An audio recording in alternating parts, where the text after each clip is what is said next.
Okay, so here's the beginning of my story. This is going to be the first episode, and the first episode is going to be called The Beginning.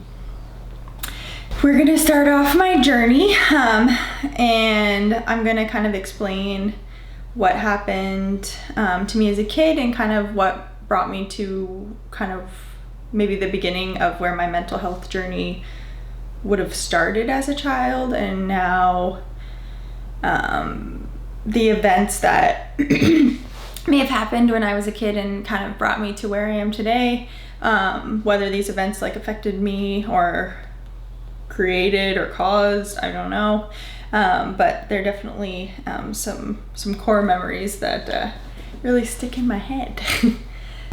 All right, so as a kid, I remember a couple of things that kind of stick with me. I still think about them today. Sometimes when I'm upset, there are things that pop into my head, or maybe I've spoken to my husband about, or even my family members about.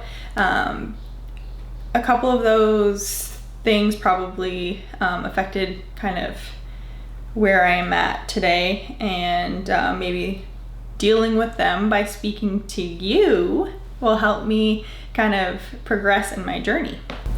So as a kid, I grew up in a really loud, passionate family. When my parents would argue, they would yell. Most of the time they would try to go into another room, but for the most part we were kind of like a yeller family. If I was being disciplined, I was most likely being yelled at. If my parents were fighting, they were most likely yelling at each other. I don't blame them anymore, or I don't really blame them at all for that, because it's just what they grew up with and what they knew. Obviously, I want to change that with my child, which I think my parents also want to change as grandparents for my child as well. So I think we are, moving towards a better not yelling, but that was one thing in my childhood that I think really shaped how I am today. I feel like I definitely go through phases where I am more aggressive, easier to get angry, and when I am angry or when I am fighting, I am a yeller, which sucks. It's something I really need to work on. But as a kid, I remember vividly when I was in trouble, it was loud. And now I think I also yell, but I think I also get, so because I was yelled at as a child, I definitely have the two symptoms that happen from growing up in a yelling childhood, which is one, I am more easy to snap and be aggressive myself, and I dissociate a lot. So when I'm feeling really anxious or really stressed out, I definitely realize or notice that I just kind of get in my head, and I maybe have a glazed look on my face. Maybe I look pretty calm, but in my head I'm just my mind is racing and I'm really stressed. I think this is one of the things from the beginning that has affected me now in older years. I definitely don't really know how to self-regulate correctly. So that's something I would really like to improve. So if you have any self-regulating skills, definitely leave those in the comments, because your girl needs some help. Being in a yelling family, I think I became a more argumentative person. So when I'm frustrated or I'm mad about something, I kind of argue it without fail. I want to have the last word in, I want to have the last sentence, I want to make my point. I struggle letting others make their point first, because I want to get my point across, because I think that my brain thinks that it's more important to get what I have to say out, and if I don't get it out, then I'll forget it. I also say a lot because I get nervous. So the second core memory that I have that I think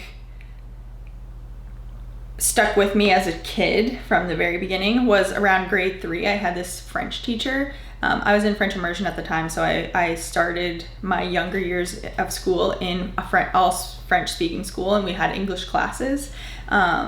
The French teacher, she was a grade 3 teacher, and I just remember her like over exaggerating a lot of things all the time. Like I think she had her own battles that she was dealing with, and maybe a class full of spunky grade 3s were not good for her, but I think that she negatively impacted me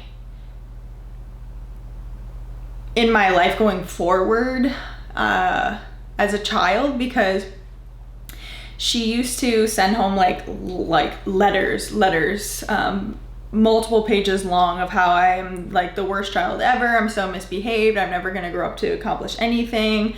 I disturb everyone. I definitely remember being a talkative kid, very chatty. I think maybe I've not been diagnosed with this, but I honestly think maybe I had a little bit of ADHD or was a little hyperactive, because I did have a hard time keeping quiet in class. But definitely not to the extent of these letters that she would send home that would ultimately get me in so much trouble.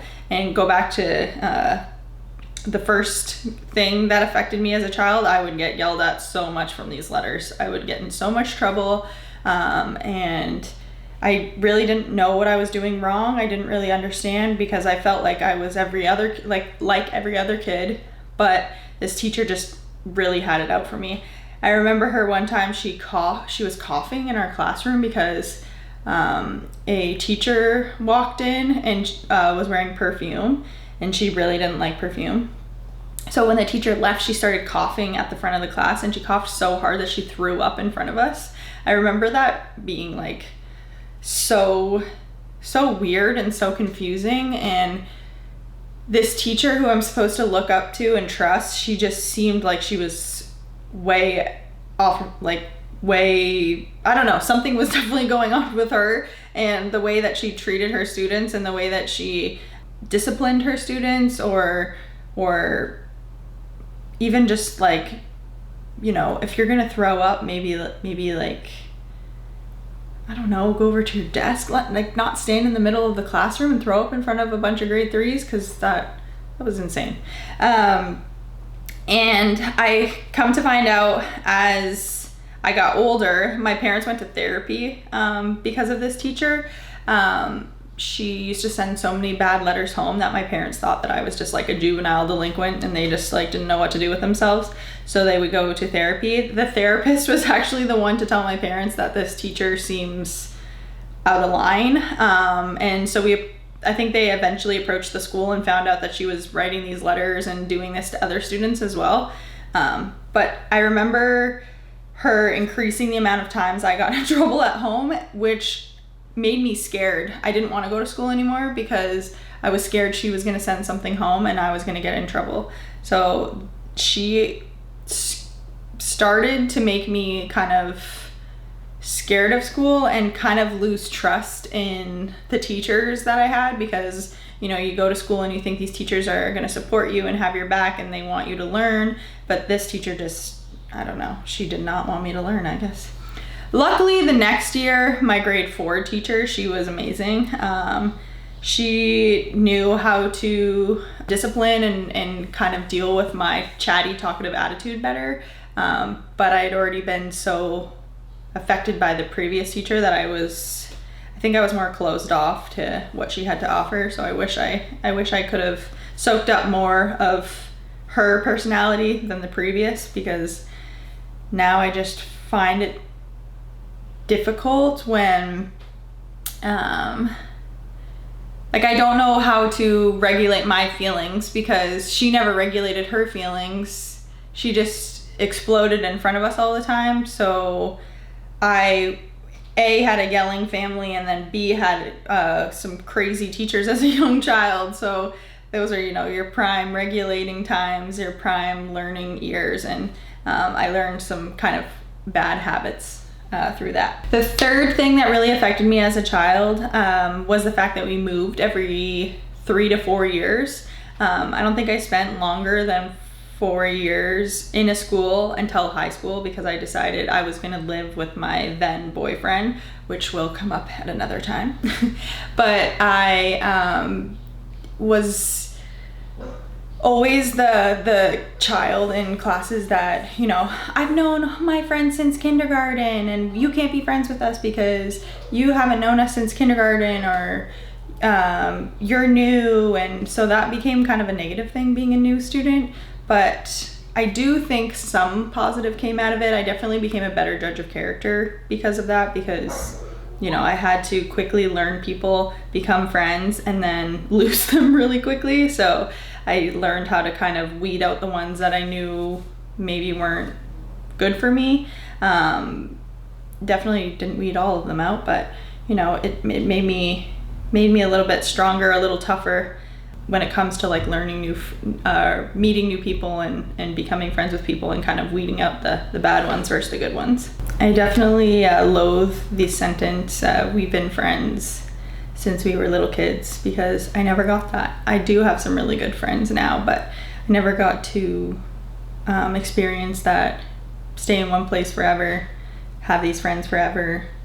And I think that shaped my depression and anxiety, because I just kind of felt like my support system was so small, and I never really got to create that community until I got much older. But I think as a whole, I'm kind of over blaming other people for the way I feel and how things are going.